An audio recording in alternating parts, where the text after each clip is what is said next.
And welcome everybody to the Daily Space Weather.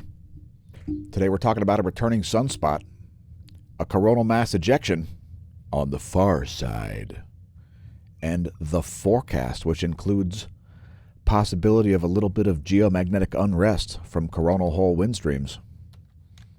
I'm your host, Dan, a.k.a. smAsho Bass, talking in a stilted fashion just for fun. Here's a great view of that rising sunspot.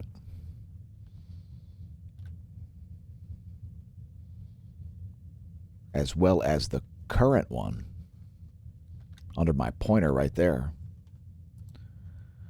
2796, and this will be 2797. It's a returning sunspot. Here it is in some different wavelengths. That was 171 in magnetogram. This is 335, 193, and 94. My graduating year. And now I'm dating myself. Here's the full disk view.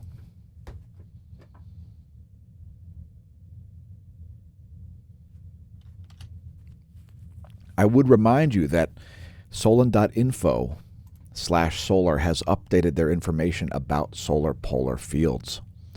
So this was just recently updated here on the 7th, just 10 days ago. And this is showing you the peak of the southern and northern polar field strengths. And solon.info is forecasting solar cycle 25 to be in between the intensity of 23 and 24. So a little stronger than 24 and a little weaker than 23. Let's see what's going on at Lagrange point 5, where stereo A is located. And here's stereo A's coronagraph, and here's the far side coronal mass ejection that's unfolding as we do the video. You can see that starting to kick off. Don't be surprised to see possibly some Earth-facing ejecta also, but I would say a pretty low chance.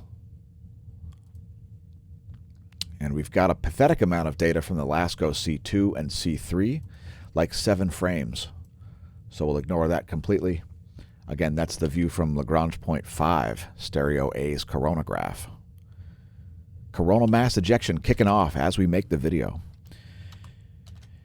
And the 10.7 centimeter radio flux, the next point of data, is at 78, having come up now with that large sunspot rising. We'll show you close-ups of it. A whole bunch of animated ones. There's the 1-year chart of the 10.7 centimeter radio flux. That's the black line above the sunspot number, the red line. And there's the previous cycle's sunspot number progression and radio flux. Here's a quick look at the fields. And we'll show you a quick view of the latest, that rising sunspot. It's significant. Fantastic view of that. And we've got some animated views coming up. First, a full disk 304 angstroms, and me vanishing. Not a lot of plasma suspended between the Earth and the Sun right now. Pretty low chance of any Earth-facing coronal mass ejections. Here's the magnetogram. It gives you a good view of sunspot 2796, which is right about here.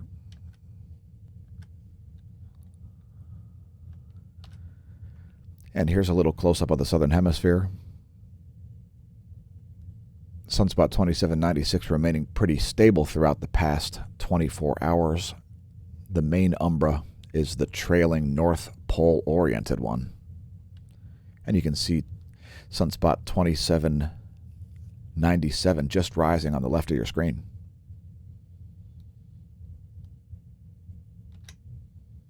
Here's a close-up of that zone. And we'll show you one of the... I don't know why I got Earth. For some reason, I have the Earth inside the Sun here. I don't know why that happened.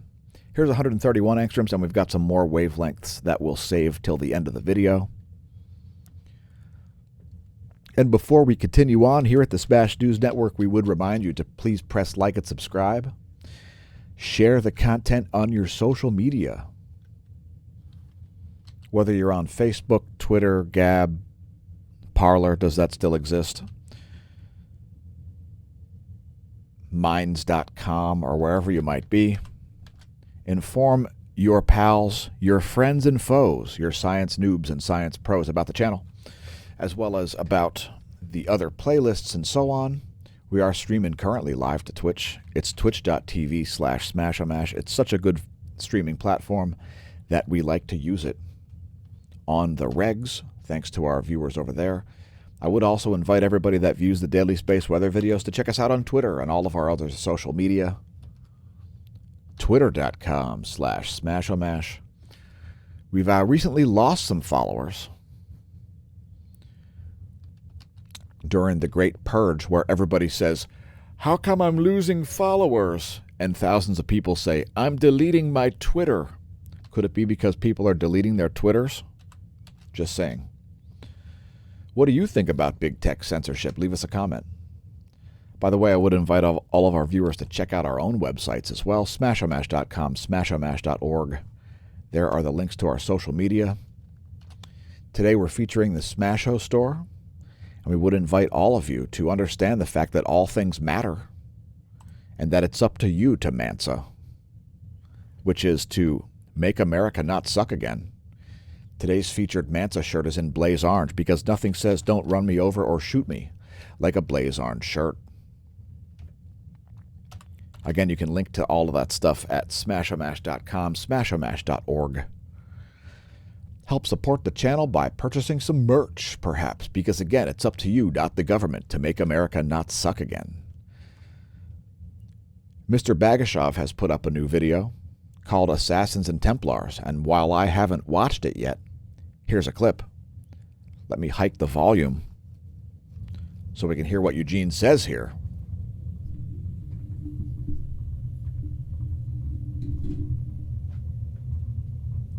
Who wins depends on which one you feed, right? You feed a good wolf, it wins the bad one. You feed a bad one, it wins the good one. All right. I don't know what he's talking about, but nonetheless, perhaps watch Eugene's latest video, Eugene the Philosopher. His latest video, Assassins and Templars. And again, don't forget to press like and subscribe to our YouTube channel, youtube.com/smashomash. And let's get back to some cosmology stuff, as there are some more interesting cosmology stories to cover once again. Also, follow us on BitChute before we move into cosmology. You'll find exclusive content there, as we can say things that we're allowed to say on BitChute, but perhaps not on other platforms. So today's cosmology segment, we'll start out with our cosmic patrons. Thanks to our patrons, please consider funding us, if you would be so kind, at patreon.com/smashomash. Our patrons have opened up their non-cobweb-encrusted wallets to do so, and for that, we thank you. Today, we're not rolling any dice. We're talking about the core of the Milky Way galaxy, Sagittarius A star. And we're going to be talking about the galactic current sheet, yes, which is, by the way, a thing. Is it a thing that's affecting your poles on planet Earth? Probably not. Here's Sagittarius A star's X-ray emissions, as reported by the Neil Gorell Swift-Bat X-ray Observatory. If you want to go find it there, just type Control-F, type in SGR space A, and you'll find it. And we're constantly measuring the X-ray emissions of various different radio sources, and the core of the Milky Way galaxy is one of the important ones. So here's the area on the Chandra X-ray Observatory, and you can see it's an area of intense X-rays, and that's because it's a very hot, dense region with a lot of dusty gas and plasma being heated up by massive radiation emitted by the radio sources at the core of the galaxy. So for example, right here you've got S1, which is this blob here, which is orbiting that crosshair at relativistic speeds, at speeds approaching solar wind speeds. And also here you've got S2, the second closest blue supergiant star.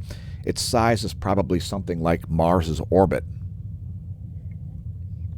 Two massive ultra-hot stars orbiting very quickly in extremely eccentric orbits around that radio source, Sagittarius A star.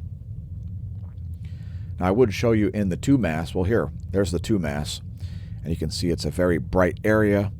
You're looking at the infrared spectrum here. The infrared spectrum, and you can see quite a lot of infrared coming out of the galactic disk, at the center of which is indeed Sagittarius A star. So here it is on the XMM Newton.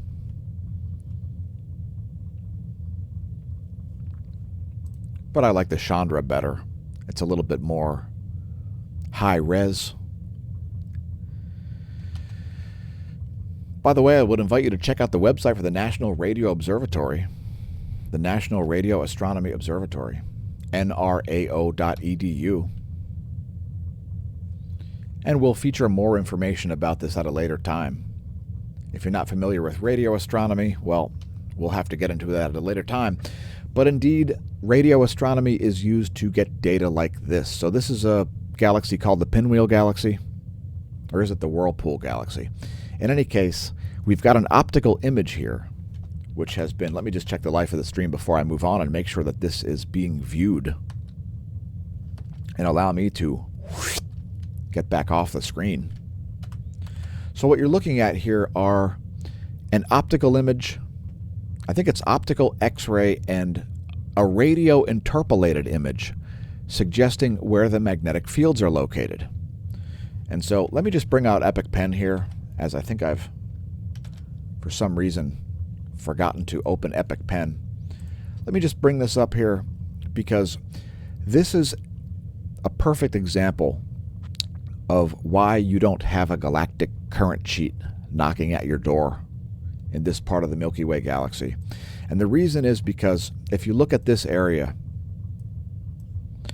and this galaxy is expected to be a little bit different than the Milky Way, and the Milky Way is expected to be a barred spiral galaxy, and this is more of a plane spiral. So there is a bar likely in the center of the Milky Way galaxy. But in any case, in this area around here, in the central region right around the galactic core, you may have some influence of a thing like a galactic current sheet, where you have this output from these stars located in the center.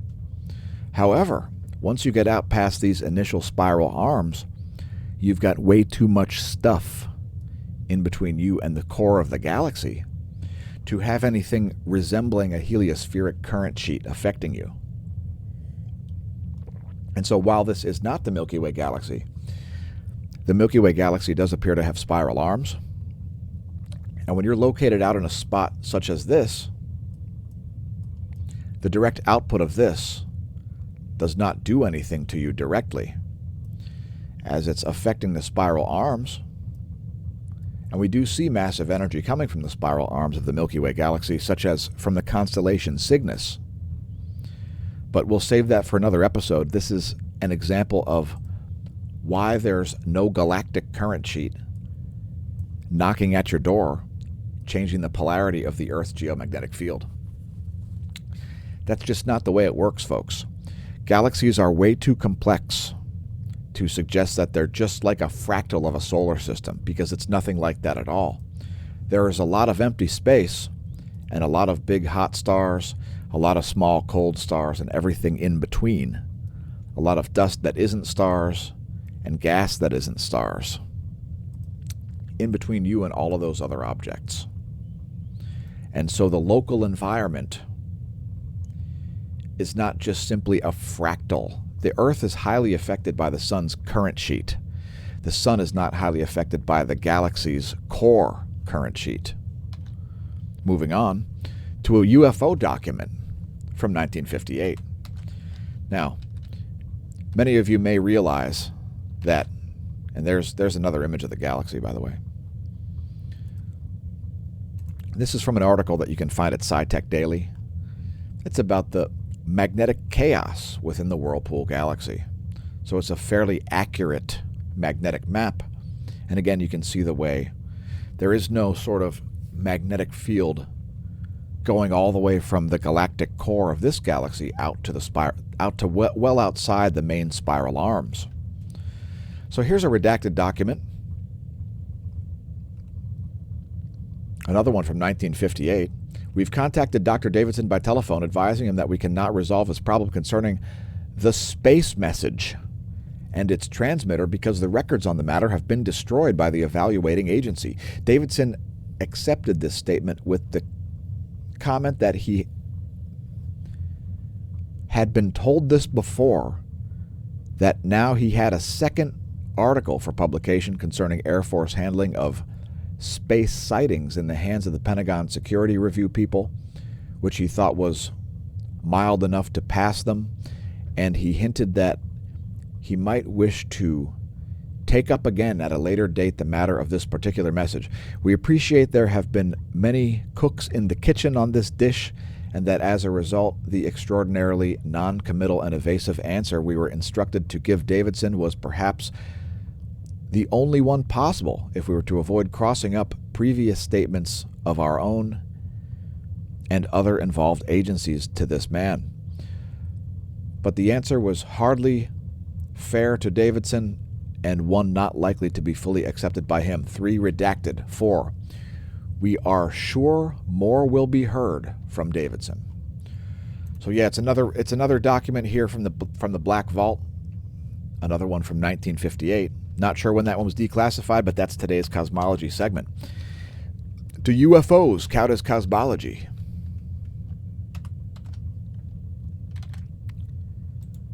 Anyway, here's the document. Yowzers. Let's move on to more data. And we see the solar wind density having kicked up and then suddenly kicked down. What is up with that? Anyway, at least we have solar wind data. It can't seem to agree with itself here. Let's press refresh and see what happens. As this data set's been fickle. There we go. So solar wind density has dropped down big time here, with no increase in the solar wind speed. Solar wind speed, one of the lowest we've ever reported, at 279 kilometers a second. But again, there is a sunspot rising, so expect to see some activity kicking up. KP index is at 0. It's a measurement of global geomagnetism. What the heck is going on? Am I showing the wrong thing constantly here? All right, so here's magnetohydrodynamic pressure and density. And I think we actually catch this density drop, going from like 14 protons per cubic centimeter down to about 3. And there you see that decrease in density. It's 4 hours of data. Here's pressure. And you should see a similar drop in the pressure. Let that play through since it refreshed.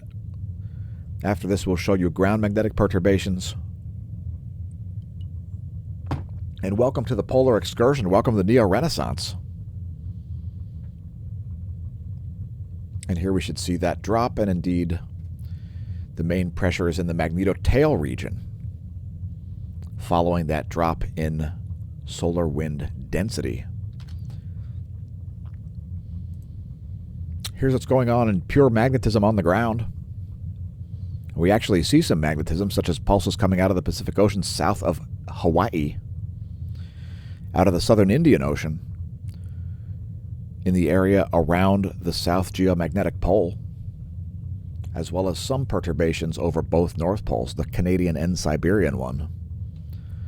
Let's advance that. We don't want the video to be too long.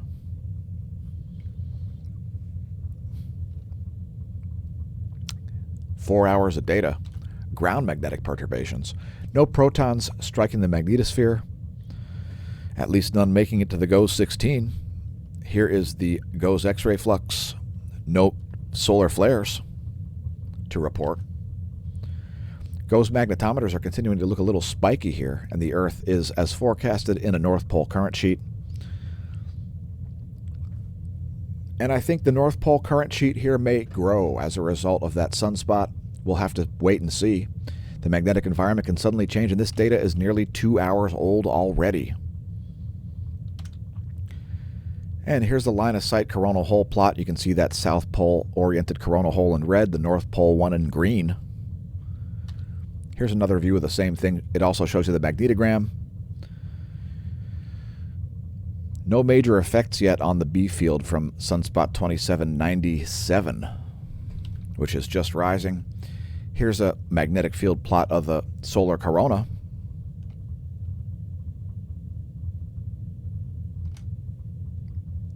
Here's a star chart. It's from in-the-sky.org. I've got the ecliptic drawn in. And the sun is going to move right through Libra, and then Virgo, and then Leo, and then Gemini. I don't know why you would care, but that's what it's going to do.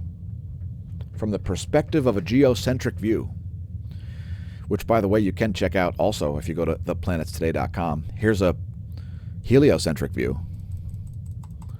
And there's where things will be in a week. Next, talking electrons, we don't see charging hazards for satellites. There's the one-year chart. We see low levels of electron flux. And we see a forecast for even lower levels. I would concur once again with this forecast. There's a 3-day chart. No charging hazards. Here's a diagram of the atmosphere and so on.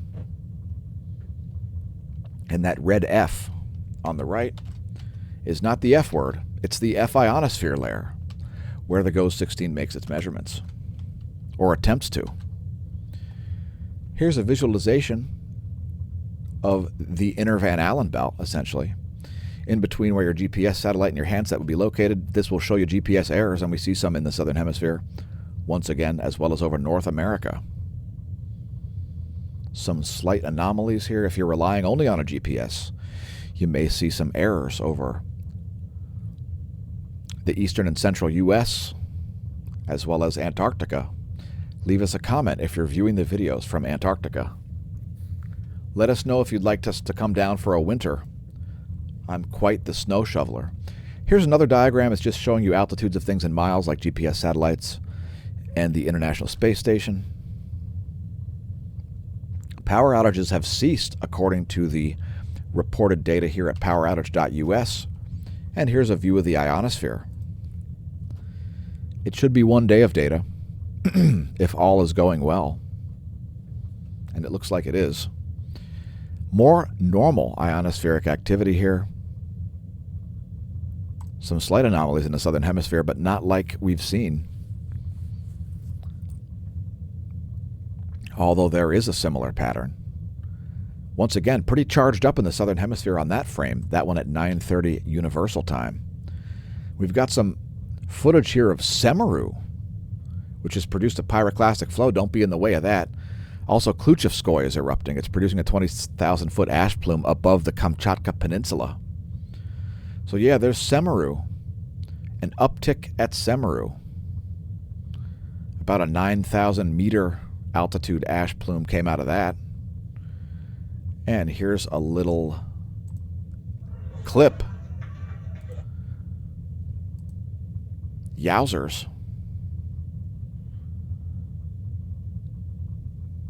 That looks pretty serious. So an uptick at Semeru. Popocatépetl has dissipated. The ash has dispersed from Popocatépetl. And Sangay is producing a 21,000 ash plume, 21,000-foot ash plume. Please do not attempt to pole vault the caldera. We're seeing an earthquake swarm in the west. Let's zoom in on that real quick.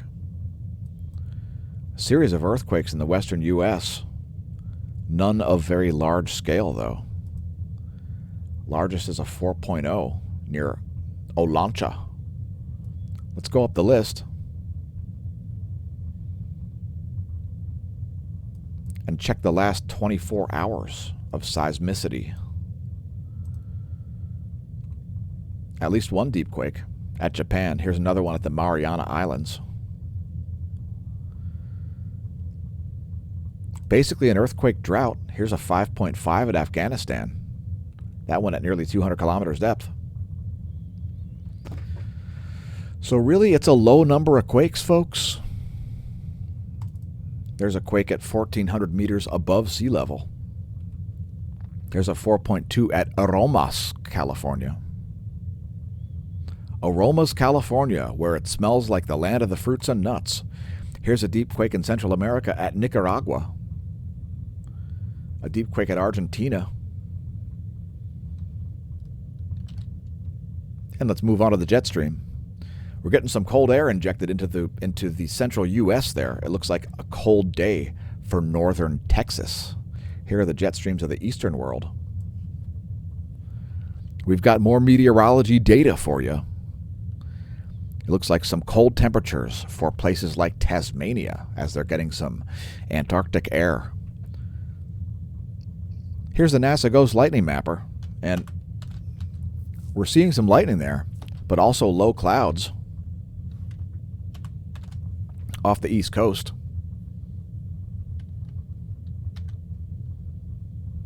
And here's lightningmaps.org. It's where I go when I hear thunder. No terrestrial lightning in the U.S. at this time. Here's the U.S. Doppler radar map, and we've got snow over a large portion of the northeastern U.S. Some heavy snow there in northern New York, there east of Lake Ontario. Also in northern New Hampshire. And some rain in Maine. Here's a snow forecast based on the Euro forecast. It's the Euro snow forecast. There's where we're expecting things to be at 12 noon tomorrow. Most of New England covered. And about approaching 2 feet of snow there. 16 inches of snow expected in central New Hampshire.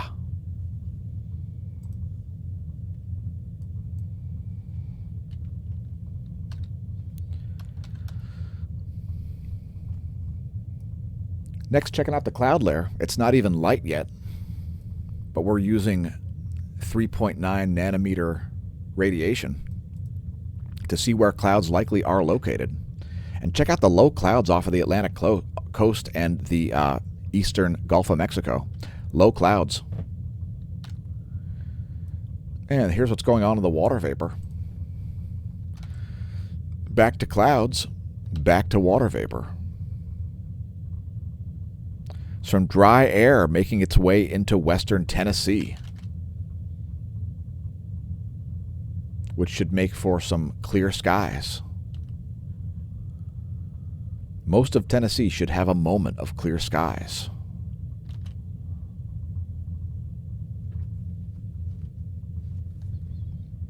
And it's time for bonus features, as we've got clear views of the local yellow dwarf thanks to the SDO.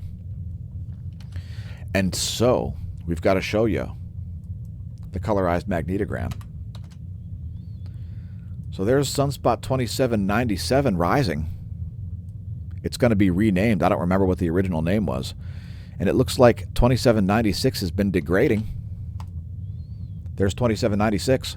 And that trailing North Pole umbra has shrunk. I think it's now an alpha class sunspot. But this one is still significant. Also an alpha class sunspot, 2797 rising. And we'll show you some close-ups of that zone.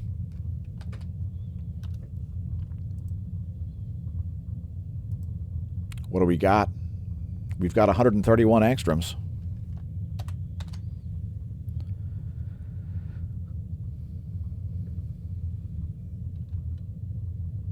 And again, for some reason, we've got the Earth embedded in the sun there. The Earth is not located inside of the chromosphere, folks. Here is 94 angstroms.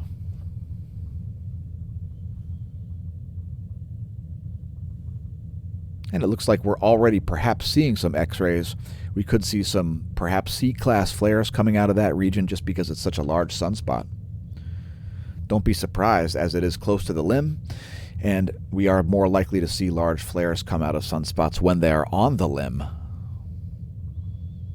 It's the non-Earth-facing loud effect, otherwise known as the Earth-facing quiet effect. Here's 193 angstroms now that we've shown 304. Great view of a bunch of potential field force lines rising there as you can see the plasma orienting to the magnetic fields. And how about 171 angstroms to close things out? Thanks for tuning in. Remember, stare at the sun. Use the proper instruments like the SDO. Don't drink, but if you do drink, don't drive. And since it'll never be now again, welcome to the Neo-Renaissance. Visit our links and may that solar wind be at your back.